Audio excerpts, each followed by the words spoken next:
여러분 안녕하세요. 여러분과 함께 마음 알까기와 공부 잘하기 이렇게 수업을 한 지 벌써 8번째 시간입니다. 아쉽게도 코로나 때문에 여러분을 학교에서 직접 만나서 수업하지 못해서 정말 아쉽고요. 날씨도 춥고 하기 때문에 요즘 코로나 환자가 많이 늘어나고 있어요.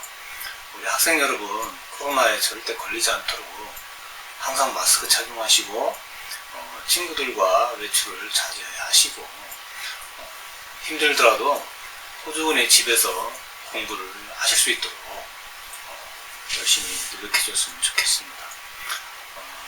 지금 여러분들 뿐만 아니라 어른들도 그렇고 많은 분들이 힘들어하고 있어요. 코로나 때문에. 이럴 때일수록 우리가 더 낙담하거나 힘들어하지 말고 기운을 내시고 수업에도 적극적으로 참여하시는 멋진 1학년 학생이 되기 바랍니다.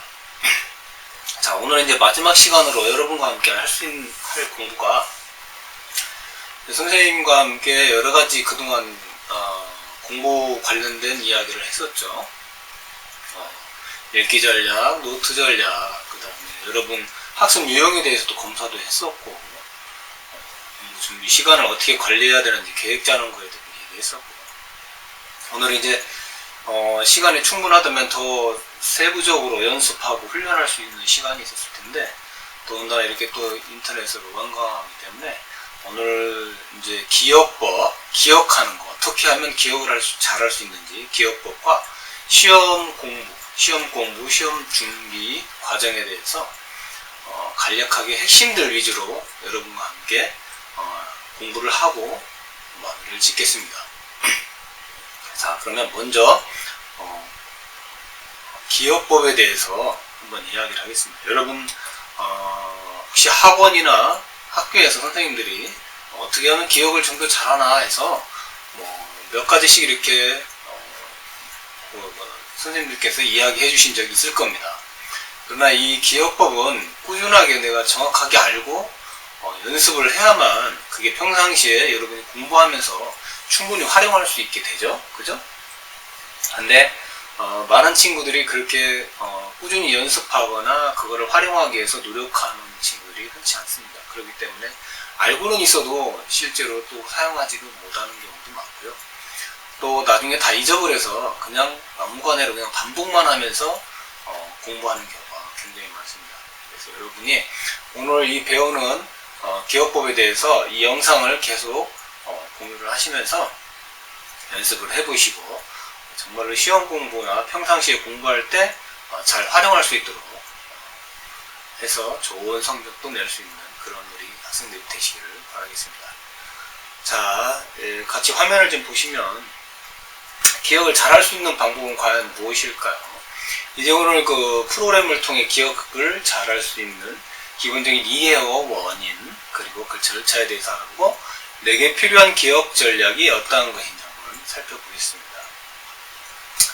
자, 이제 여기 여러분들 한번 이 수업을 끝나기 하기 전에든 이제 이 영상을 멈춰놓고 한번 테스트를 해보시든지 해서 기억법 테스트를 한번 해보세요. 여기 지금 먼저 자료가 있습니다. 여러분이 기억하는 방법은 가장 크게 두 가지 정도로 있습니다.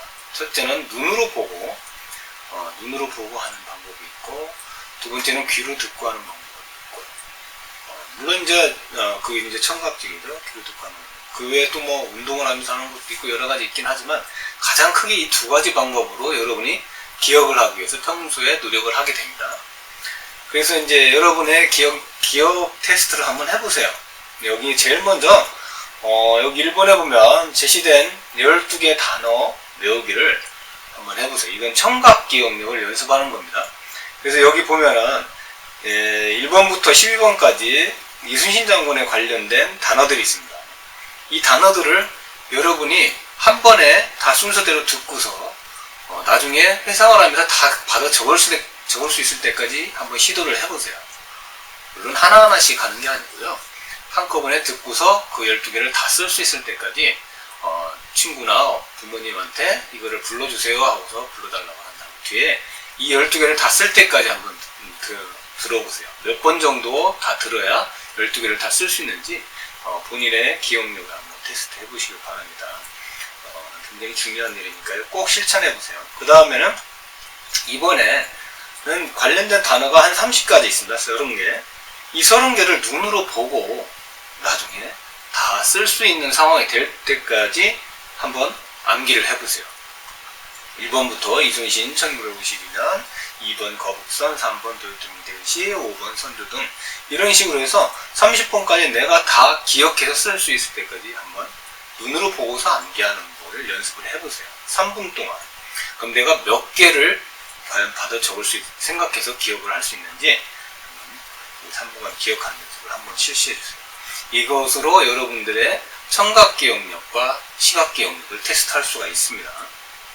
아셨죠? 꼭 실천하셔서 내 기억력은 어느 정도 되는지 한번 연습을 해보시기 바랍니다. 자, 그러면 이제 기억법에 대해서 본격적으로 여러분과 한번 이야기를 나눠보겠습니다. 기억법이란 그리스어로 네모닉이라는 뜻으로서 기억을 돕는다는 의미입니다. 그래서 여러분들이 외우고자 하는 특정한 대상이나 글을 특정한 방법으로 머릿속에 장기적으로 저장을 하고 꺼낼 수 있다는 것을 의미합니다. 자, 여러분 한번 보세요. 기억의 종류에는 3가지가 있습니다. 뭐냐면 순간기억이 있고요. 그 다음에 단기기억이 있고 장기기억이 있어요. 순간기억이라는 건 무엇을 말하냐면 여러분들이 지금 듣거나 보고 순간적으로 봤던 거는 잠깐 짧은 시간 찰나지만 인식을 하게 되죠. 그 인식하고 느끼는 그 과정을 순간기억이라고 합니다. 하지만 몇 초 후면은 금방 다 까먹게 되죠. 지금 말드린 것들 만약에 지금 한두 단어를 내가 듣고 있지만 보고 있거나 듣고 있지만 내가 관심을 갖고 기억을 하려고 노력을 하지 않으면 1, 2초, 3, 4초, 5초 후에는 다 까먹게 됩니다. 방금 전에 무슨 얘기? 또 관심도 안 가지면 더 심하죠, 그게. 하지만 이제 그게 이제 순간적으로 내가 몇 초, 한 1, 2초 사이에 느끼는 기억이 순간 기억입니다. 그 다음에 이제 단기 기억이 있는데, 단기 기억은 내가 의식을 하고 보고 듣는 것을 내가 기억하려고 노력할 때 그 기억이 최소한 몇 초 후뿐만 아니라 1시간, 오늘 하루 동안 기억나는 경우입니다. 짧은 기억. 물론 내일까지 기억날 수도 있어요. 하지만 시간이 지나면 지날수록 급격하게 기억력이 떨어지고 아직은 생각이 안 나죠. 여러분 어제 있었던 일 다 기억하십니까? 그렇지 않죠. 어제 있었던 일 중에 기억나는 것은 단기 기억이고 기억이 안 나는 것들은 그거는 순간 기억입니다. 하지만 어제 있었던 일이 내가 한 달이 지나고 10달이 지나도 기억난다면 그건 장기 기억이겠죠. 하지만 여기 보세요. 물론 이 단기 기억은 내가 의식적으로 기억하려고 하거나 아니면 강하게 자극을 받았을 때 며칠 동안 기억하는 걸 단기 기억이라고 하고요. 그 다음에 장기 기억이 있습니다. 여러분 장기 기억은 어떤 뜻을 말하죠? 오랫동안 한 달, 2달, 10달 우리가 시험 공부하는 것도 장기 기억을 하는 거죠. 물론 극보다 벼락치기 공부하는 친구들은 단기 기억을 위해서 테스트하는 경우도 있지만 그 중에 장기 기억으로 남는 경우도 많죠. 의식적으로 오래 노력을 하기 때문에요. 그래서 장기 기억은 내가 의식적으로 이거를 암기해서 오래 기억하기 위해서 노력을 할 때 발생을 합니다. 물론 반복을 여러 번 한다든지 어떤 강력한 순간적인 자극이 나와서 여러분 혹시라도 막 굉장히 크게 놀랬거나 아니면 어떤 사고를 겪었거나 아니면 부모님께 반복적으로 얘기했거나 얘기를 들었거나 내가 또 계속 여러 번 통해서 들었을 경우 보거나 들었을 경우 이런 경우는 오래 기억이 난다. 이게 장기 기억입니다. 자, 우리는 시험 잘 보기 위해서 장기 기억을 위해서 노력하는 겁니다. 자, 그럼 기억법을 왜 배워야 하죠? 그 기억하는 많은 것을 기억해야 되죠. 이제 여러분 2학년 올라가면 시험을 본격적으로 보고 공부하는 내용도 상당히 많아집니다. 그거를 어떻게 짧은 시간에 빨리 기억하느냐, 그게 굉장히 중요하죠. 하지만 무조건 반복한다고 그게 되지는 않죠.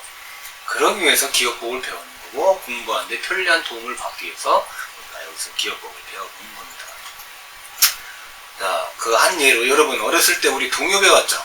노래를 부르면서 배우면 동요 가사가 쉽게 까먹지 않죠. 오래 기억이 나죠. 그것도 하나의 기억법입니다. 리듬에 맞춰서 어떤 단어나 문장을 암기할 때 그것도 하나의 기억법이고 오래 쉽게 기억할 수 있는 그것도 하나의 기억법입니다. 기억법을 배우면 어떤 유익한 점이 있을까요? 기억법을 알아야 빠르게 배울 수 있죠. 빠르게 기억할 수 있죠. 그리고 또 재밌게 기억할 수 있어요. 재밌게 기억해야만 오래가요. 또 공부하고 기억하는데 어려움, 두려움이 없어지게 되죠. 기억법을 갖고 있으면 훨씬 자신감이 있고 공부하는데도 훨씬 자신감을 갖고 기억을 확실하게 할 수 있겠죠. 자, 이제 기억법을 위해서 우리가 알아야 할 중요한 단계들에 대해서 한번 여러분과 함께 이야기해 보겠습니다. 자, 먼저 우리가 어떤 공부를 할 때 이것을 쉽게 기억을 하려면 그 공부 내용에 대해서 의미를 부여해야 됩니다. 내가 이 공부를 하는데 이 내용들이 정말로 중요한 건지, 핵심어인지, 아니면 시험 공부를 위해서 꼭 필요한 건지, 아니면 이것만큼은 내가 반드시 해오겠다 하는 그런 의미를 줘야만 그때 여러분이 기억이 훨씬 더 잘 될 수가 있습니다. 근데 이게 중요한지 안 중요한지, 시험에 나올 것 같은지 안 나올 것 같은지, 아니면 별 생각 없이 그냥 가만히 자리에 앉아서 시험 범위라고 하니까 그냥 처음부터 끝까지 다 본다고 생각해서 공부를 하면 기억이 쉽지 않겠죠. 잘 안 됩니다. 그래서 여러분의 기억을 잘 하기 위해서는 반드시 여러분이 암기하고자 하는 내용에 대해서 의미를 부여해야만 기억이 잘 된다는 걸 명심하십시오. 그 다음에 내가 무엇을 기억해야 할지 결정을 해야 됩니다. 자, 여러분 교과서 이건 의미하고 비슷한 말이긴 하지만 시험 범위 내에 있는 내용을 그냥 무조건 다 암기한다고 됩니까? 아니죠. 거기서 정말로 핵심이 무엇인지 찾아내야 되고요. 시험에 나올 만한 것을 내가 찍든지 아니면 서로 친구들과 함께 야 이게 시험에 나올 것 같아 하고서 그 대상을 정해야겠죠. 어디가 중요하다는지 선생님한테 물어볼 수도 있고요. 어디 위주로 보면 그런 것들을 하고 나서 그거를 기억하기 위해 노력할 때 잘 되는 거죠. 무조건 공부한다고 되는 게 아니다. 암기한다고 되는 게 아니고 기억해야 할 내용이 정확히 무엇인지 그거를 여러분이 알고서 암기하는 것과 모르고서 암기하는 것은 굉장히 큰 차이가 있습니다. 특히 핵심 내용. 여러분 읽기 전략에서 선생님이 여러분과 함께 공부했던 거 있었죠? 핵심어와 그 핵심으로 설명하는 내용을 찾기 했었죠? 밑줄 긋고 나중에 그거를 노트에 요약하고 하는 방법들. 그런 겁니다. 그런 것들을 정확하게 알고서 암기해야지 핵심 내용이 뭔지 모르면서 무조건 교과서만 읽는다고 암기한다고 해서 이게 중요한지 안 중요한지도 모르고 암기한다고 하면 그 암기가 잘 되지 않겠죠. 그리고 이제 여러 가지 기억법이 있습니다. 기억 전략이 있는데 자신에게 맞는 기억 전략을 또 선택할 수 있어야 됩니다. 조금 이따 간략하게 선생님이 이야기하겠지만 저번에 여러분과 선생님이 학습 유형에 대해서 여러분의 두뇌에 대한 검사를 했었던 적이 있었잖아요. 내가 좌뇌를 많이 사용하는지 우뇌를 많이 사용하는지 청각을 주로 사용하는지 아니면 시각을 많이 사용하는지 그런 능력과 나의 선호도 조사를 했었는데 거기에 맞춰서 또 학습해주면 더 효과적이죠. 나는 우뇌를 주로 사용하는데 좌뇌 사용하는 학습법을 사용한다면 효과가 쉽지 않겠죠. 나는 청각적인 내용을 선호하는데 시각적인 내용에 매달려 있으면 역시 효과적인 암기법을 활용할 수 없게 됩니다. 그런 부분도 참고해서 나에게 맞는 기억 전략을 선택해야 효과적인 암기를 할 수가 있습니다. 또 주기적으로 해석을 해야 합니다. 한번 내가 기억법을 활용해서 암기를 했다고 해서 완전히 장기 기억이 되는 게 아닙니다. 이따가 여러분께 설명하겠지만 장기 기억은 이 주기적인 회상을 할 때만 가능합니다. 한 번 암기했다고 해서 그 암기 효과가 장기 기억으로 전환되지는 않습니다. 주기적인 회상을 통해서 여러 번 반복을 해야만 그 암기가 죽을 때까지 안 까먹을 수 있습니다. 여러분 초등학교 때 배운 동요와 마찬가지입니다. 계속해서 암기법을 써서 여러 번 반복하니까 지금도 생각나는 동요 가사들은 다 그런 방법으로 여러분이 암기했기 때문에 지금도 기억이 나는 겁니다. 그것과 마찬가지로 여기에 보면은 주기적 회상 방법이 있습니다. 4가지가 있는데요. 먼저 암기하는 간단한 단순 반복하는 경우도 있죠. 단순하게 한 단어를 갖다 0이 계속 반복해서 외우는 방법이 있고요. 첫 번째는. 그 다음에 두 번째는 한 단어씩 발성, 조음을 반복하는 것입니다. 자, 0이란 단어를 외우는데 0, 0, 0, 0, 0, 히, 히, 히, 히, 히 이런 식으로 암기하는 방법이죠. 간단한 단어를 암기할 때 사용하는 방법입니다. 또한 자, 커다란 집단의 항목을 번갈아 가면서 반복하는 방법입니다. 이거를 나중에 또 여러분께 얘기할 기회가 있겠지만요. 누적 암기 반복법이라고 있습니다. 누적 반복 암기법, 누적 반복 암기법. 자, 내가 여러 명의 이름을 암기할 때요. 영희, 철수만 여러분 하다가 그 다음에 철수와 영희를 같이 합니다. 그 다음에 좀 지나면 철수와 영희 원석을 같이 합니다. 반복합니다. 그 다음에 좀 지나서 철수, 영희, 원석, 상호를 계속 반복합니다. 자, 그러면 여기 지금 네 번째까지 반복하는 동안 철수는 몇 번을 한 거죠? 네 번을 했죠. 영희는 몇 번 했습니까? 영희는 세 번 했죠. 그 다음에 원석은 두 번, 상호는 한 번 했죠. 그러면 이제 철수는 한 7번까지 해주세요. 7번까지 하고 또 다른 이름을 넣어요. 그러면 철수는 7번만 하면 사실 완전히 기억하게 됩니다. 나중에 말씀드리지만 이 7의 숫자는 굉장히 중요합니다. 7번 반복하는 숫자는. 보통 7번 반복하면 웬만한 암기는 장기 기억으로 전환이 된다는 걸 이렇게 우리 말씀드립니다. 주기적입니다. 이게 바로 그날 오늘 7번 했다고 되는 게 아니라 시간이 지나면서 오늘 한 번, 내일 한 번, 모레 한 번 주기적으로 어떤 텀을 두고서 7번 반복하면 여러분은 그것을 영원히 기억하게 될 겁니다. 오늘 한 번에 7번이 아닙니다. 오늘 하루에 그거를 두고 보시면 네, 이따 설명을 다시 드리겠습니다. 자, 그 다음에 리듬 유형에 따라 운율을 넣거나 특정한 비트로 아까 이야기했죠? 여러분 동요가사가 지금 다 기억나는 게 음악, 리듬에 맞춰서 맞췄다. 이거 여러분 혹시 그 영화는 못 보셨겠지만 우리 아주 유명한 영화가 있죠. 최근에 아카데미상 수상한 그 영화에 보면은 제시카가 그 어떤 내용을 암기해서 리듬을 넣어갖고 암기하는 방법입니다. 그 영화는 못 본 친구들이 많겠지만요. 다음은 5번째로는 점진적으로 시간을 늘려가면서 반복하는 겁니다.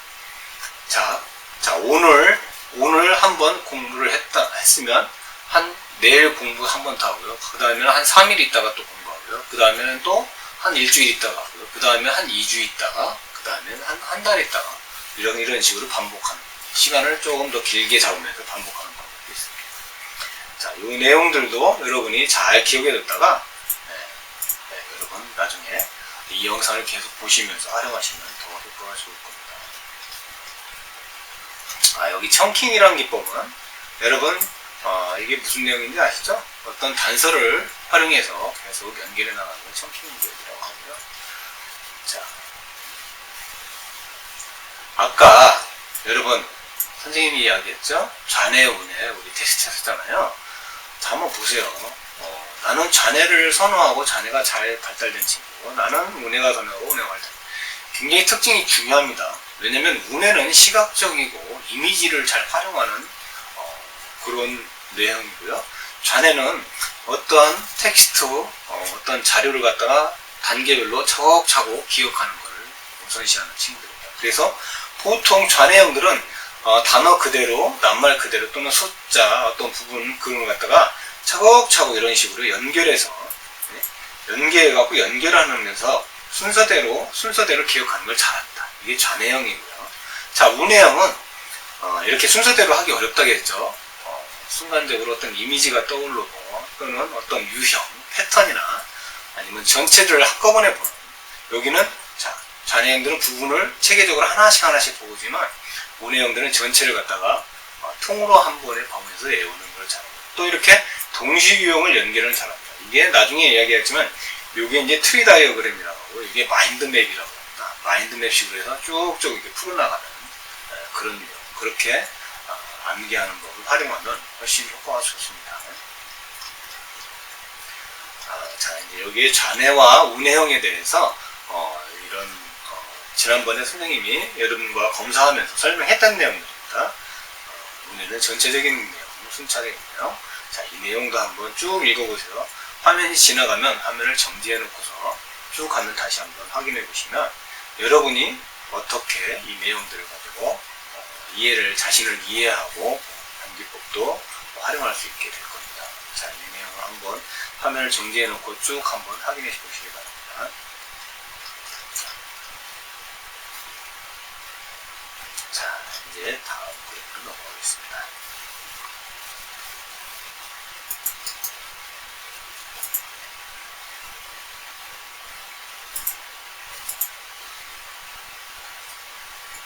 여러분, 내용이 많기 때문에 빠르게 보시고 이 화면을 계속 반복해서 보면서 활용하시면 여러분한테 도움이 될 겁니다.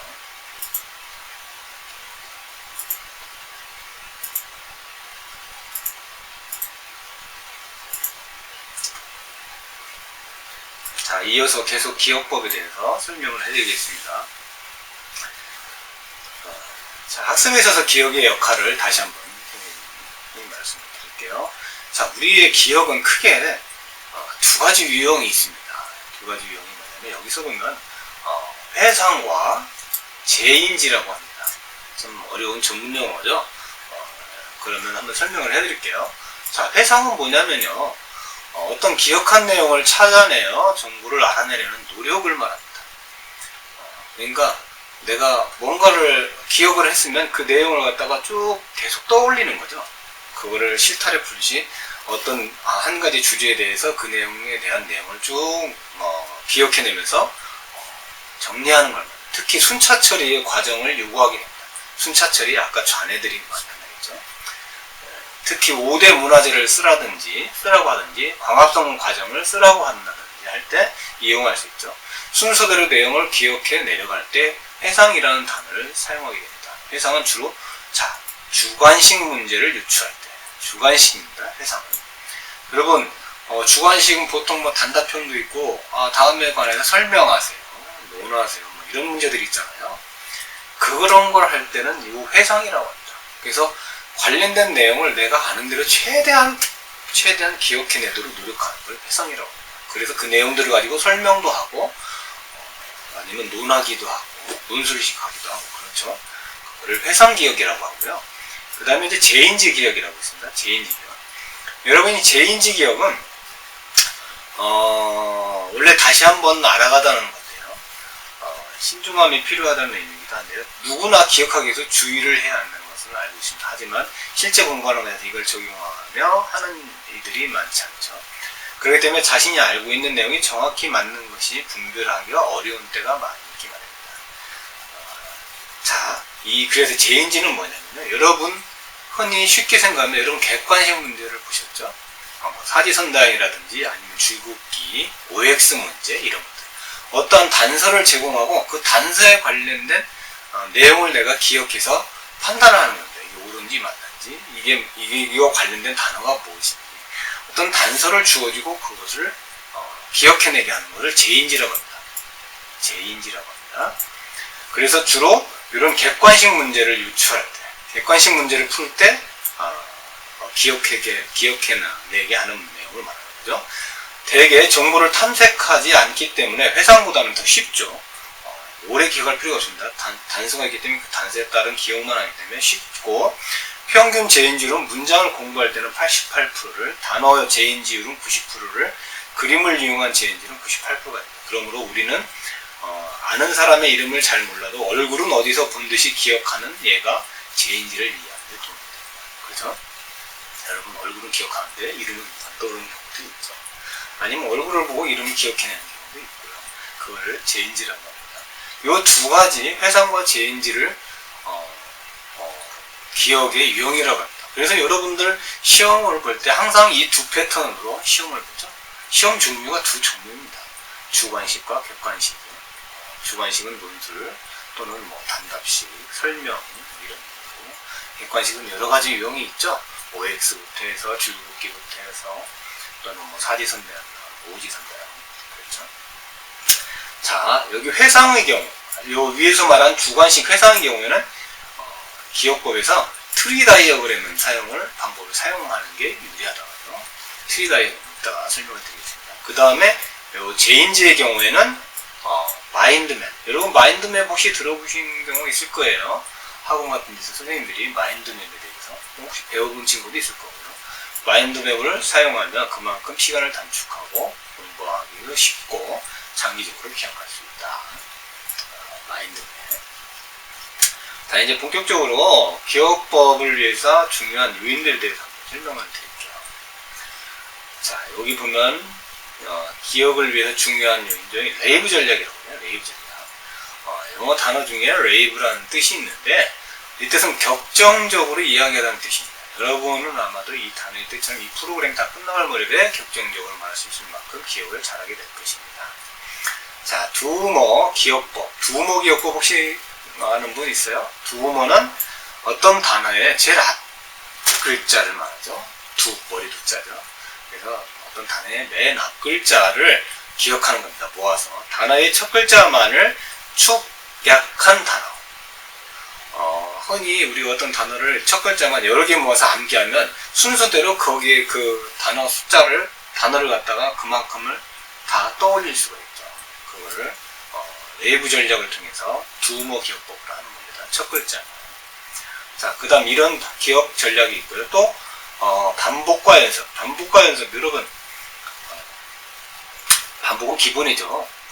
아까 얘기했지만 시간을 두고 반복해도 되고요. 아니면 오늘 하루 단어를 암기하는데도 반복을 해야겠죠. 반복하지 않으면 기억하기 어렵습니다. 이건 가장 기본적이면서도 가장 중요한 게 반복입니다. 암기에서. 반복과 복습은 너무나 중요합니다. 특히 이거는 요 그래프는 뭐냐면 에빙하우스라는 사람이 이 기억에 대한 실험을 했습니다. 그래서 우리가 얼만큼 반복을 하고 어떤 주기적으로 반복을 해야 기억을 완벽하게 할 수 있는지 그거에 대해서 실험을 한 이게 도표입니다. 자, 이 실험을 한번 잘 보세요. 밑에 이 내용들은 위에 실험한 내용들인데요. 제가 여러분께 선생님이 설명을 해드릴게요.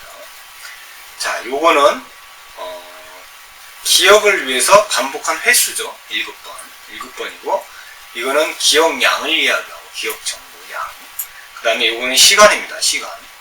자, 우리가 어떠한 내용을 갖다 공부를 했습니다. 그런데 자, 보세요. 여기가 아무것도 모르는 상태에서 여기까지 가는데 굉장히 노력이 많이 들죠. 한번 암기하는데. 여러분도 시험 공부할 때 한 분은 하루 종일 그거를 2시간, 3시간 동안 암기를 해야만 어떤 일정한 내용을 그나마 기억에 떠올릴 수 있죠. 근데 이게 시간이 지나면서 자, 이제 쭉 까먹는데 그 까먹어가는 잊어버리는 속도가 굉장히 빠르죠. 가파르게 잊어버리죠. 자, 한 번 암기해서 그냥 두면 이렇게 가파르게 잊어버리기 시작해서 한 7달 이 정도 되면 아무것도 생각이 안 나요. 심지어는 뭐 여기 보세요. 여기 한 달도 안 돼서 다 까먹기 시작하잖아요. 그죠? 잠깐 좀. 근데 자, 보세요. 조금 있다가 다시 암기를 합니다. 뭐 일주일 있다 하든 2주일 있다 하든 또 암기를 해요. 근데 여기서부터 100% 또 암기하는데 얼마나 걸려요? 여기서 요만큼 노력을 해야 100% 암기하는데 반밖에 안 걸리죠. 한 일주일 있다가 이거를 또 암기하는데 노력하는 시간이 반만 해도 100% 암기를 하죠. 그죠? 그랬더니 이제는 또 잊어버리는 속도가 조금씩 이제 늦어지고 많이 기억하죠. 3개월에도 요만큼 기억을 하고 자, 좀 천천히 기억을 이제 9개월 돼도 요만큼 남아있죠. 자, 그래서 다시 또 한 일주일 있다 또 암기를 합니다. 또 암기를 했더니 이번엔 노력하는 시간이 좀 짧아지죠. 금방 이제 100% 됐고 이제는 남는 기억들이 더 많이 남아지죠. 세 번째 암기입니다. 세 번째 암기를 하니까 이렇게 많이 남죠. 기억이. 세 번째부터는 암기량이 갑자기 막 늘어나기 시작합니다. 하지만 이 세 번째 100% 암기하는데 노력은 시간이 굉장히 짧았죠. 자, 그럼 네 번째 암기하는 거 보세요. 네 번째는 더 짧아지죠? 100% 암기할 때. 근데 기억량은 굉장히 올라가죠. 다섯 번째는 이 노력량도 굉장히 짧아지는데 기억량은 엄청 늘어나요. 여섯 번째는 더 짧아지는데 기억량은 거의 8, 90%가 되죠. 자, 일곱 번째는 진짜 잠깐 봤어요. 기억량은 거의 계속 100%를 유지합니다. 처음이 암기하기가 이렇게 힘들지 그 다음부터는 암기하는 노력과 시간이 짧아집니다. 갈수록. 그런데 기억량은 기하급수적으로 나와서 거의 100%. 7번 기억하니까 이제는 시간이 영구히 100% 암기하게 됩니다. 이래서 이 반복이 무서운 겁니다. 자, 반복을 하면 한 번 암기하면 처음이 암기하기 힘들지 그 다음부터는 암기하기가 갈수록 시간이 짧아지고 노력도 짧아지지만 기억량은 갈수록 기하급수로 늘어납니다. 그래서 심지어는 영구 아까 장기기억이라고 했죠. 장기기억으로 완전히 못 박는데 7번이 필요하다는 겁니다. 7번 7번을 기억해야 가능하다는 얘기입니다. 아셨죠? 무슨 이야기인지. 자, 이게 굉장히 중요한 반복 암기. 여러분들 시험 공부할 때 몇 번 반복 암기 하세요? 제가 알기로는 보통 친구들이 2-3번 정도밖에 안 합니다. 3번, 4번. 정말 7번 반복해서 공부하는 친구들은 아마 반에서 한두 명 정도나 할까요? 100점 맞는 친구들, 95점 평균 맞는 친구들. 그 친구들은 평상시에 시험 공부뿐만 아니라 예습 복습까지 포함하면 7번을 다 공부한 친구들이라고 볼 수 있습니다. 평상시에 예습하고 수업하고 복습하고 그 다음에 시험 공부할 때 4번 하면 7번이 되는 거 아닙니까? 그죠? 그런 친구들은 완벽하게 기억했습니다. 근데 여러분 예습하세요? 복습하세요? 안 하죠? 잘 안 하시죠? 그 다음에 시험 공부할 때 그렇다고 4번 이상 5번, 6번 하나요? 안 하죠? 그렇기 때문에 성적이 여러분이 원하는 만큼 안 나옵니다. 90점을 못 넘습니다. 80점도 안 되고요. 그거는 여러분의 시간과 노력을 통해서 반복하는 횟수. 여러분 100번 반복하라는 소리가 아니에요. 7번만 반복하면 된다는 겁니다. 7번. 7번만 반복하시면 여러분은 굉장히 좋은 성적을 낼 수가 있습니다. 국어영어 수학, 암기과 다 7번 한번 해보세요. 그게 빠른 시간에 7번, 오늘 7번 하라는 게 아닙니다. 그냥 하루하루 하고 해서 평상시에 예습 복습을 해서 3번만 해보세요. 그리고 나서 시험 기간에 한 4번만 해보세요. 그러면 여러분은 7번 본 거잖아요. 암기한 거잖아요.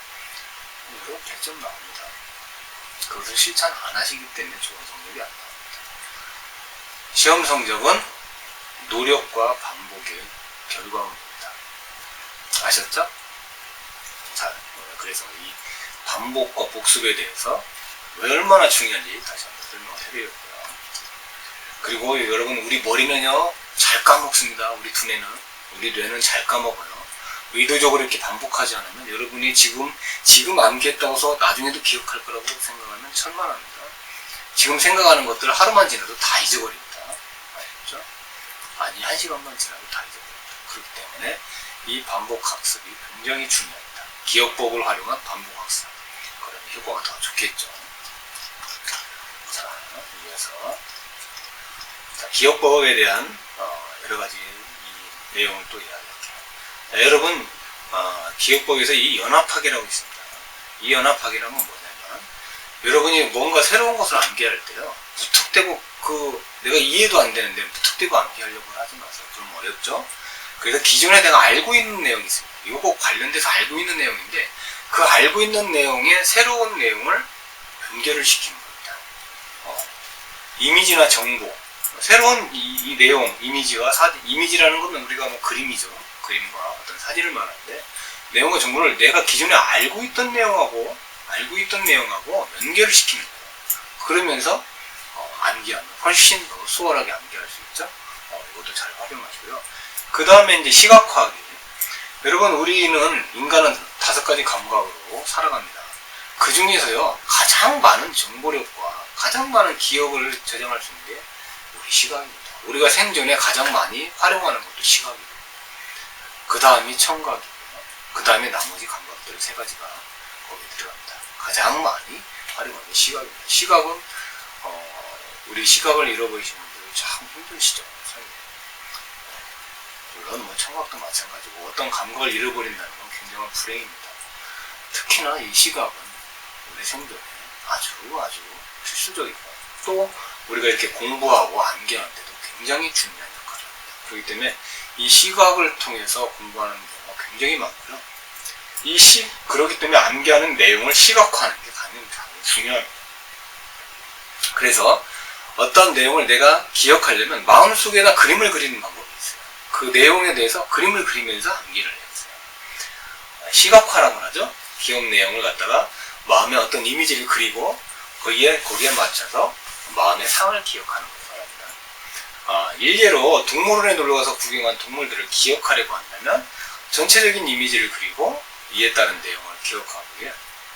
한번 보세요. 여러분 동물원 구경 간 적 많이 있죠. 처음에 입구부터 가면 동물원에 갔더니 오른쪽에는 무슨 동물원들이 있었고 왼쪽에는 무슨 동물원들이 길을 따라 걸어가면서 동물들이 쭉 진열돼 있죠.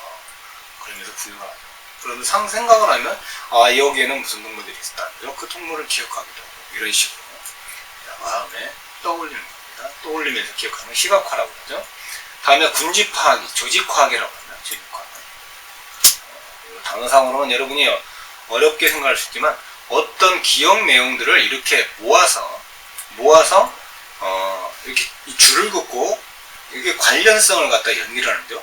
여기에 있는 가장 중요한 내용과 관련된 또 다른 내용을 찾고 거기에 관련된 또 다른 내용을 찾고 이렇게 아까 이야기한 트리 다이어그램은 이런 식으로 합니다. 트리 다이어그램은 이게 중요한 내용이 밑으로 가지만요. 어쨌든 이런 식으로 중요한 핵심 내용, 그 다음 핵심 내용 이렇게 연결해가는 걸 군집화, 조직화한다고 합니다. 물론 이 군집화하기는 아까 이야기한 마인드맵도 비슷합니다. 마인드맵은 여기에 따라서 사방으로 펼쳐나가는 거죠. 트리 다이어그램은 한 방향으로 핵심 내용들. 이따가 이 두 가지 내용에 대해서 다시 설명을 드릴게요. 자, 이런 식으로 이거를 군집화한다는 겁니다. 그러면 이 핵심 내용을 생각하면 하나씩 가지가 떠오르기 시작하는 거죠. 어떤 관련성이 연결되면서 그걸 군집화하기라고 합니다. 자, 두뇌에 따른 학습용에 대한 암기법. 아까 이미 나왔었던 내용입니다만 아까 설명을 한번 드렸죠. 자, 여기 보면 폐가암기법이라고 있어요. 폐가암기법.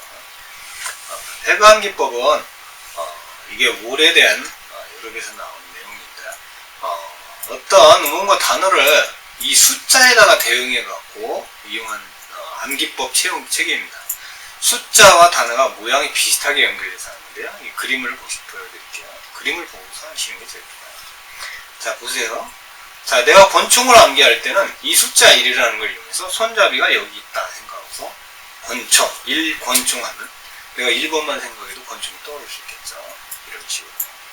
내가 2번 신발하면 이런 식으로 그림을 만들어서 숫자와 그림을 이미지를 만들면 2번 하면 신발이 떠오르겠죠.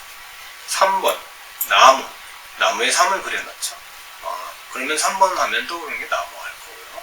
4번 문 앞에 있는 4번을 기억하게 되고 5번은 벌집, 6번은 나뭇가지 이런 식으로 6 그려놓고요.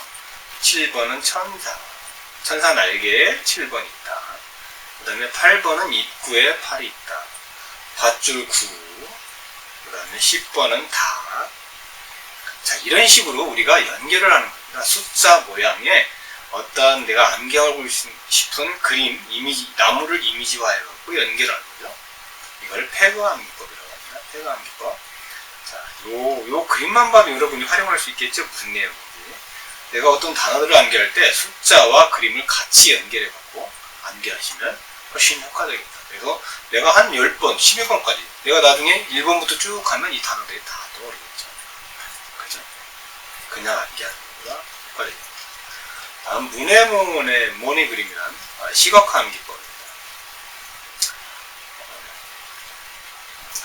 이것도 이제 폐가암기법하고 어느 정도 비슷하긴 하지만 좀 다릅니다. 이거는 장소하고 연결합니다. 여기는 단순하게 숫자하고 그림하고 연결했지만 아까 이야기한 동물원하고 비슷할 수 있고요.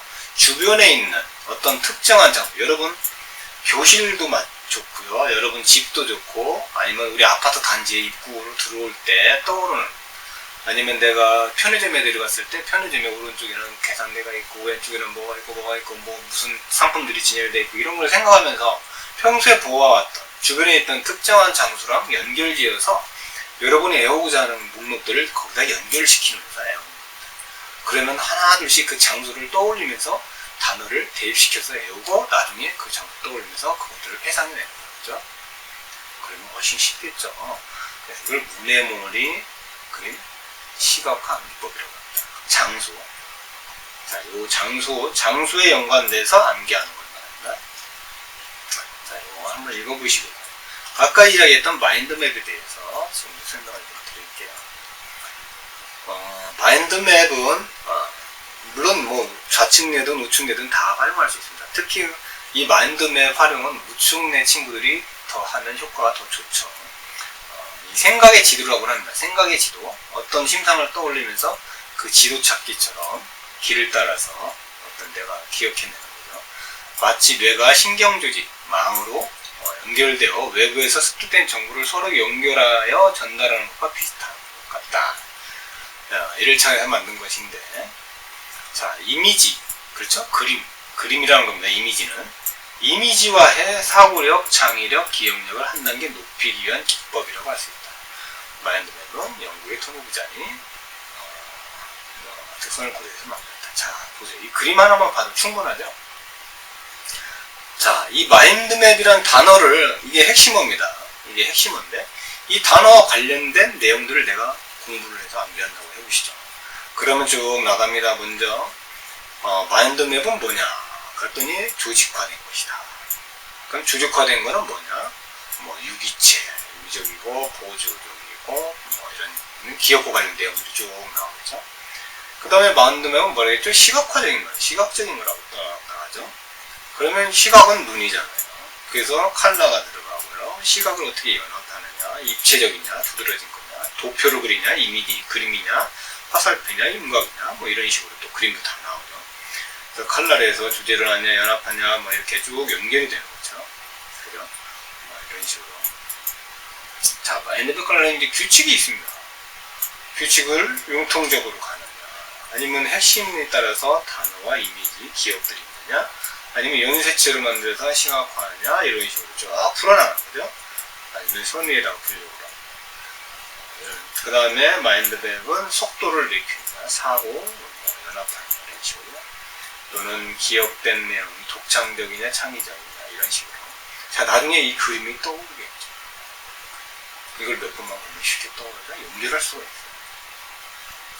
그 다음에 연합했을 때, 강하냐, 분명하냐, 연결. 주가지.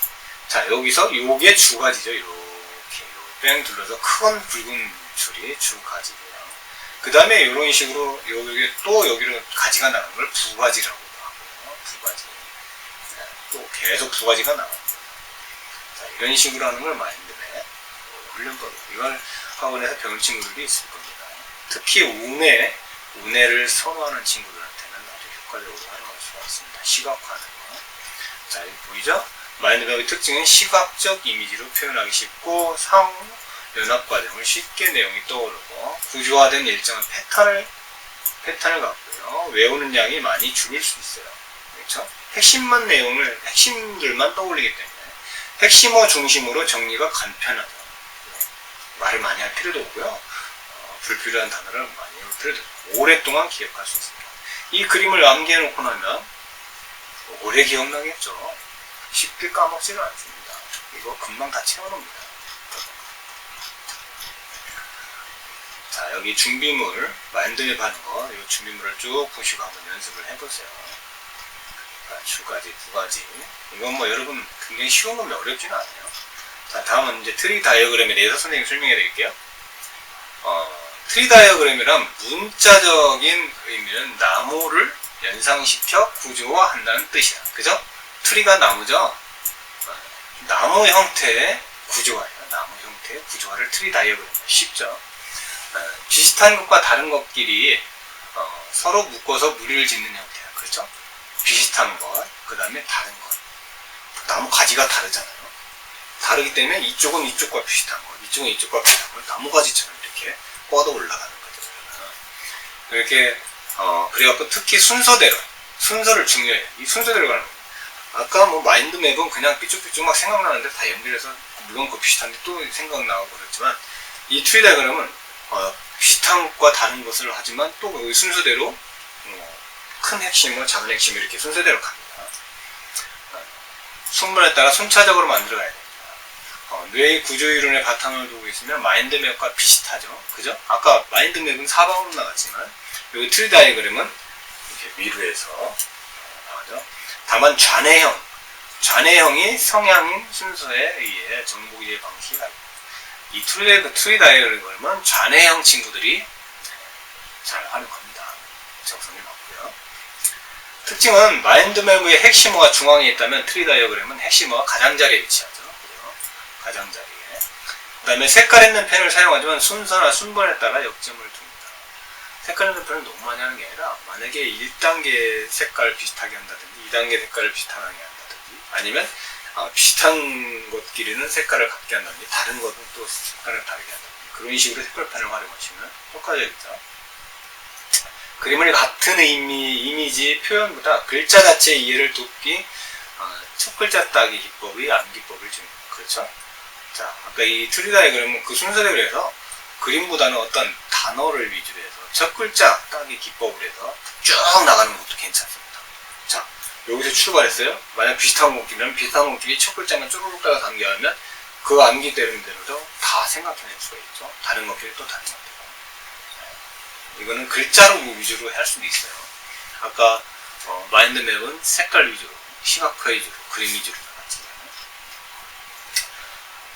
이 사용법은 여러분이 한번 보시고 직접 이 사용법을 좀 전에 설명했던 것처럼 자, 가급적 비슷한 것끼리 반대되는 것, 비교해야 될 것, 원인과 결과의 형식을 묶어낼 것 그런 것들을 쭉 가지별로 다르게 이렇게 올리는 거죠. 그 다음에 1차 가지에 주로 소주제, 2차 가지엔 1차 소주제의 세분의 0 넣는다. 그 다음에 각 가지별로 순서에 의해서 순번을 기재하고 색깔 있는 펜을 사용하되 너무 많은 색을 표현하지 않으면 주로 키워드에만 색깔을 사용하죠. 자, 이 활용 방법도 잘 읽어보시고 화면을 정지시키고 사용해 보시길 바라겠습니다. 자, 여기까지 여러분과 함께 기억법에 대해서 간략하게 설명을 했습니다. 여러분과 함께 교실에서 이 수업을 했으면 각 기억법을 한번 연습을 하면서 충분한 시간을 갖고 훈련을 할 수 있었는데요. 여러분들한테 이 내용들을 시간상 그리고 또 직접 해보지 못했지만 빠르게 여러분께 전달하기 위해서 했습니다. 이 내용들을 화면을 계속 반복해서 보시면서 나한테 맞는 암기법이 무엇인지 찾아보시고 특히 반복은 기본이니까요. 반복하는 법은 반드시 활용해 주시길 바랍니다. 그래서 여러분 2학년 올라가서 시험 볼 때는 반드시 좋은 성적 쉽게 시험 공부를 하고요. 기억도 잘 나는 그런 학생이 되길 바라겠습니다. 자, 이제 기억에 관해서는 여기까지 하시고 마지막으로 이제 여러분 시험 공부를 하는 방법 시험 공부를 어떻게 하고 어떻게 시험 봐야 되는지도 간략하게 설명을 드리고 이 시간 마무리를 하겠습니다. 여러분 아직까지는 이제 우리가 1학년 때까지는 본격적으로 시험을 보는 경험이 없습니다. 물론 시험을 전혀 안 봤다는 게 아니고 학원에서 시험 봤을 거고 초등학교 때도 간단한 수업 시간에 간단한 시험들을 많이 봤을 겁니다. 하지만 이제 2학년 올라가서 중간고사, 기말고사를 시험을 본다는 것은 본격적으로 성적을 전체적으로 내고 그거를 통해서 나의 성적이 어느 정도인지 평균 성적들을 다 보고 이제 2학년, 3학년 성적을 갖고 여러분이 고등학교 진학하는 문제도 연결이 되고요. 고등학교 가서는 그런 성적 순위, 상대평가죠. 상대평가를 통해서 그 성적을 갖고 내신 등급이 결정이 되고 그런 성적 가지고 또 나중에 대학을 가게 됩니다. 그렇기 때문에 여러분이 이제 본격적으로 2학년 때부터 시험 보는데 여러분들 처음 보기 때문에 당황하고 힘들어할 수 있습니다. 하지만 이제 중간고사 준비부터 사실은 이번 겨울방학부터 2학년 시험을 어떻게 시험 공부를 어떻게 잘해야 되는데 여러분 부탁인데요. 2학년 시험 공부를 해야 된다고 해서 미리 지금 배우지도 않은 2학년 걸 시험 공부를 지금부터 하시지 마세요. 차라리 이제까지 공부한 1학년 때 공부한 내용, 초등학교 때 공부한 내용, 내가 기초가 자신이 없거나 충분히 영어나 국어, 수학 이런 문제에 대해서 자신이 없으면 이번 겨울방학 때 그런 이제까지 한 내용을 다시 복습, 기초를 다지는 시간을 가지세요. 그리고 2학년 거는 나중에 3월달부터 예습 복습을 통해서 공부를 해 나가세요. 그래야 여러분 성적이 훨씬 좋아집니다. 기초도 없이 2학년 것만 열심히 한다고 해서 성적이 잘 나오지는 않습니다. 아셨죠? 1학년 거 초등학교 5, 6학년 때 내가 만약에 부족하고 기초가 자신이 없다면 이번 겨울방학을 통해서 충분히 기초를 잡고 2학년 공부를 해 나가시기 바랍니다. 자, 이제 시험에 대해서 한번 선생님 이야기 드릴게요. 화면을 같이 보시면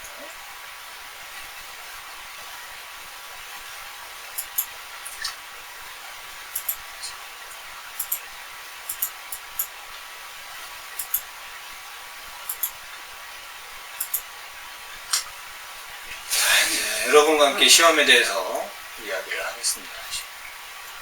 네, 본격적으로 시험 보게 되면 여러분 많은 상황을 겪게 될 거고요. 여러분이 원하는 만큼 성적이 안 나와서 힘들어하고 실망하는 친구들도 많을 거예요. 그래서 지금부터 기초 다지는 공부를 하고 선생님과 함께 배웠던 그런 학습법, 읽기 전략, 노트 전략, 기억법, 시간관리법 이런 것들을 충분히 내 것으로 내가 실천을 하면서 공부를 해 나가야 됩니다. 그래야 여러분이 원하는 만큼의 성적이 나올 수가 있어요. 자, 오늘은 그 마지막으로 시험에 대한 얘기를 할 건데요. 시험은 공부를 충분히 하고 자신감을 갖고 해야 되겠죠. 그래서 한 문제라도 포기하지 않고 끝까지 풀어내는 힘을 길러 나가야 됩니다.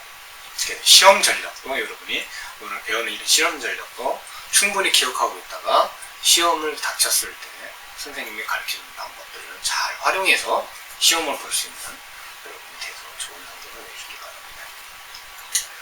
자, 시험을 잘 치르기 위해서는 어떠한 전략이 어떤 것들이 있을까요?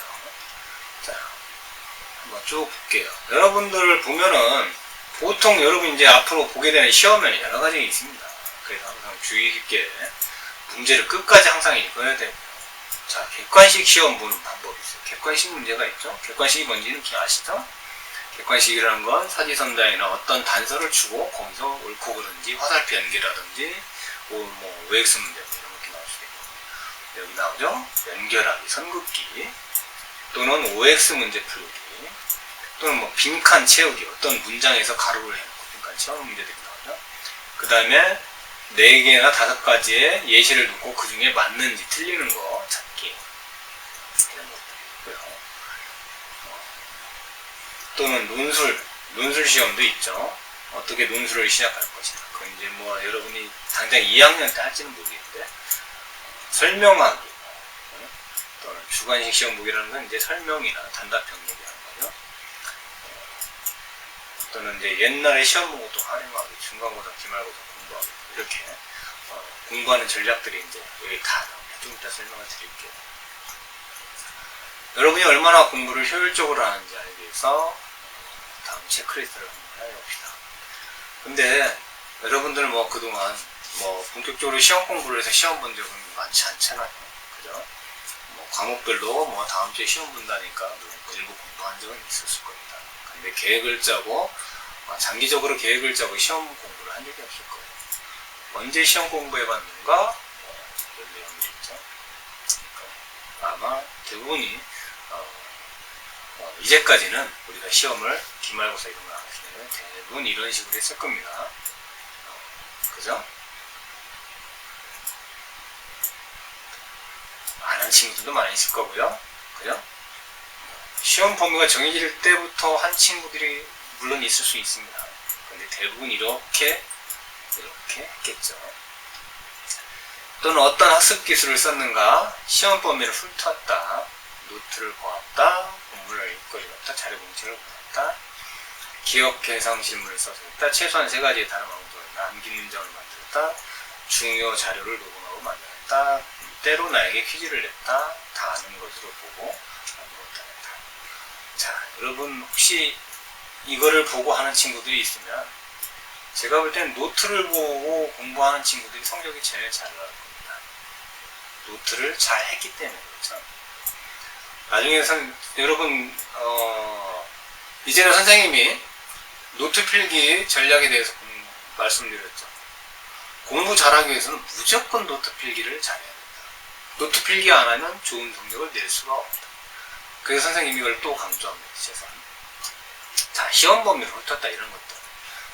문제를 많이 풀었다. 그런 걸로 만족하게 여러분이 성적을 낼 수가 없습니다. 평상시에 예습복습을 통해서 노트를 완벽하게 해놓고 노트 위주로 공부를 해야 됩니다. 그 다음에 이걸 하고 나서 문제풀이를 한두 번 한다든지.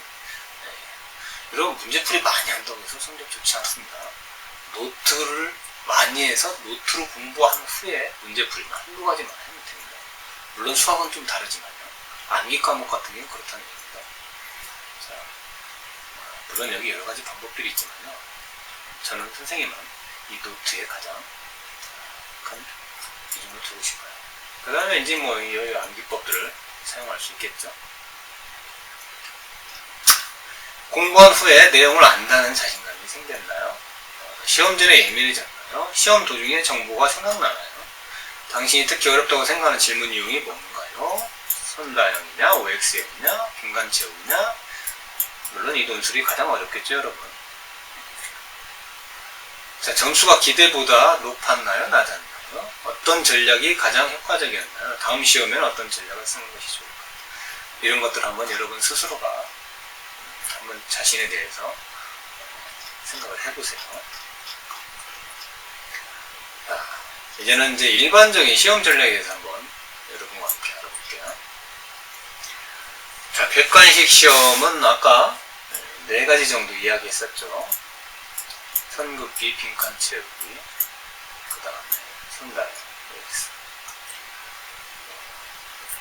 사실정보, 사실적 정보, 즉 정의, 날짜, 사람, 장소, 사건 등을 알아보는 시험이죠. 객관식 시험은 다음과 같은 규칙을 사용해야 한다. 얼마나 많은 질문에 얼마의 시간이 할당되는가를 결정하고요. 각 질문에 어느 정도 소요시 소문하는지, 시험을 시작할 때 항상 모든 문제경을 읽어야 됩니다. 먼저 쉬운 것부터 해야 되죠. 그 다음에 어려운 것 하고, 틀린다고 감점하지 않는다면 경험칙으로 추측해보고 빈칸을 남기지 마세요. 그러니까 정 생각이 안 나면 찍어야 됩니다. 찍기라도 해야 된다는 거죠. 그냥 생각 안 난다고 답을 안 쓰면 안 됩니다. 정답을 답안지에 옮겨 적을 때 덤벙되지 않도록 주의하셔야 됩니다. 특히 내가 시험지에는 다 잘 해놓고 옮겨 적으면서 한 칸 뒤로 밀려서 옮겨 적거나 다른 문제의 번호를 적기도 하고 그런 게 있습니다. 실수하지 않는 거예요. 자, 선긋기 전략. 이거는 한번 쭉 읽어보세요. 쭉 읽어보시고 화면을 정지하시고 읽어보세요. 자, OX 시험 전략도 한번 보세요. 이 문제 경향을 다 읽어야 되고요.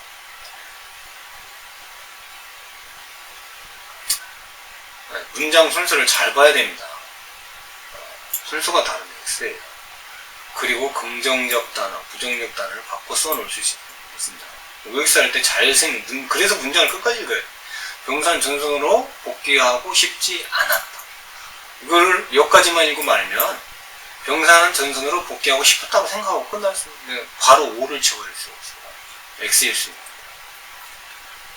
그렇죠? 틀리게 되는 거죠. 문장의 일부라도 틀리면 틀린 겁니다. OX에서는 모든 음악이 낙보를 읽을 수 있다. 열대지방은 대부분 눈이 없다. 링컨 다음에 워싱턴 대통령 이런 것들 연습을 한번 해보세요. 빈칸 채우기 시험 전략. 문제 경향을 잘 읽어야 되고요. 어떤 문장을 읽어라. 빠진 단어를 안다면 정답을 쓰고요.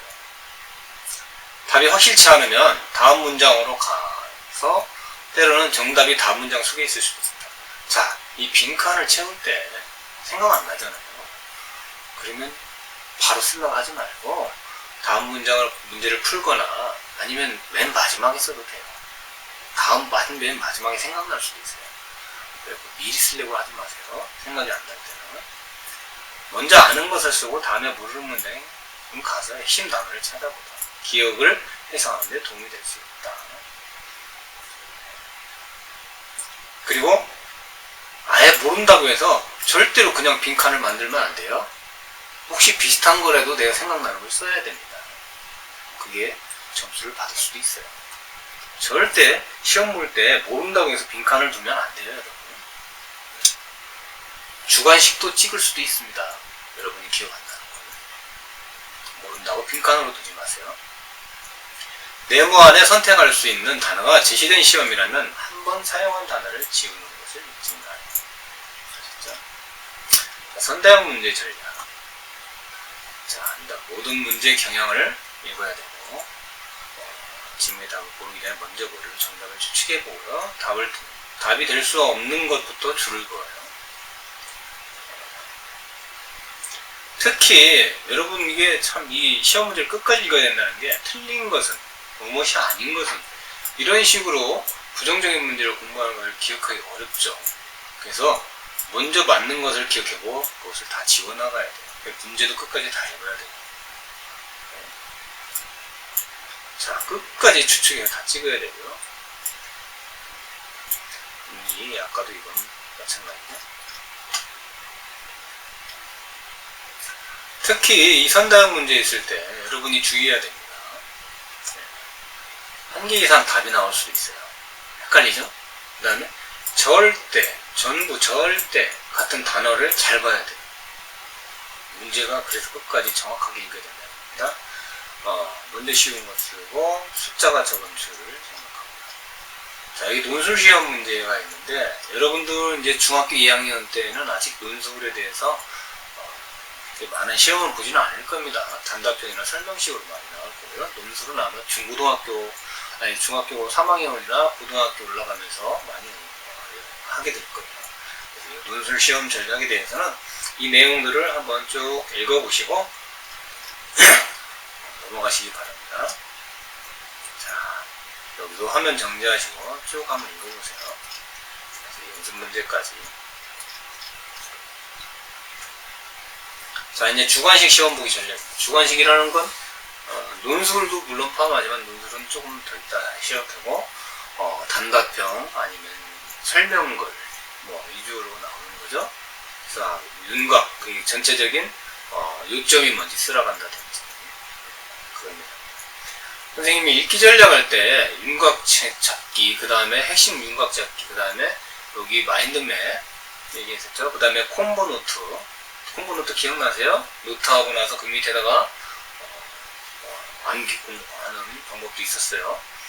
그 다음에 해석할 문제를 주로 하는 거죠. 얼마나 시간을 소모할까지는 결정하고 여백에다 적절한 생각들을 메모하고 모든 질문에 답해야 되고 확신이 덜 들더라도 답을 써라. 정확하지 않더라도 답은 꼭 써야 됩니다. 그냥 넘어가면 안 돼요. 구체적이 되도록 하고 관련 사실을 쓰고 간결하고 잘 짜야 되는 답안을 선생님들이 좋아합니다. 그럼 간단하게 아니라 너무 장황하게 쓰는 양을 무조건 많이 쓰려고 하지 마시고요. 여러분이 생각나는 핵심 내용 위주로 간단하게 써도 괜찮습니다. 너무 장황하게 많이 말을 쓰면 오히려 감점이 될 수도 있어요. 그리고 또 생각 안 난다고 해서 그냥 넘어가지 말고 비슷한 거라도 반드시 적어서 써내셔야 됩니다. 자, 이제는 시험 공부 단계에 대해서, 시험의 단계에 대해서 얘기를 해드릴게요. 자, 시험 전 단계. 여러분 시험 공부를 보통 한 일주일, 2주일 정도밖에 안 하는 친구들이 많아요. 근데 내가 정말 원하는 성적을 갖고 싶다면 시험 공부를 최소한 4주는 해야 된다. 한 달은 해야 된다고 생각합니다. 물론 그 전에 예습 복습을 통해서 일반 학기 중에서 예습 복습을 충분히 한 친구들은 더 짧게 할 수도 있겠지만 그렇지 않은 친구들은 수업 진도와 동시에 한 달 정도의 시험 계획을 짜고 어려운 과목 위주로 먼저 시험 공부를 하고 그 다음에 암기 과목하고 그 다음에 또 마지막에 어려운 과목을 한번 복습을 하고 이런 식으로 4주 정도 시험 계획을 반드시 짜세요. 여기 지금 3주 정도 얘기했지만 정 안되면 3주를 하셔도 됩니다. 그래서 모아둔 공책, 과거 시험 등을 꺼내서 조직화하라. 2주 동안 할 시간표도 작성하고, 이 시간표, 여러분 시험 계획표, 시간표 반드시 짜야 됩니다. 이걸 안 하면 여러분이 시험 공부를 중구난방으로 나중에 어떤 것만 편협하게 어떤 것만 위주로 하거나 그럴 수도 있습니다. 공부 시간을 조직화하세요. 반드시. 자, 이 내용들도 한번 쭉 읽어보시고, 자, 이제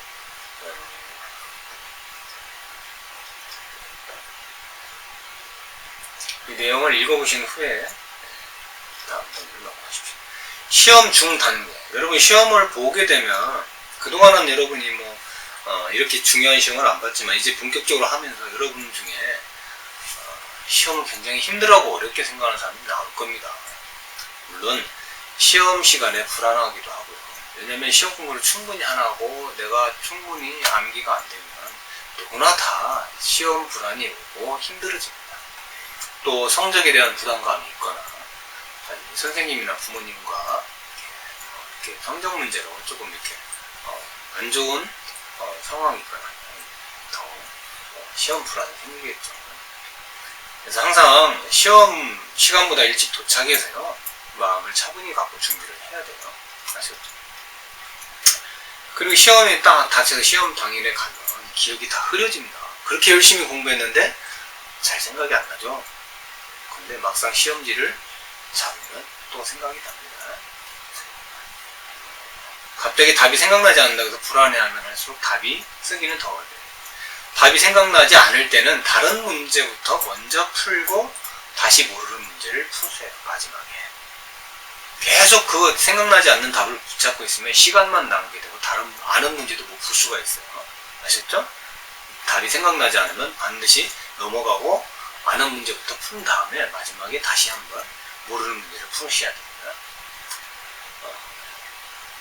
첫 문제부터 풀지 말고 바로 시험 문제를 받고 전체 문제를 한눈으로 한번 대강 훑어보기도 하고요.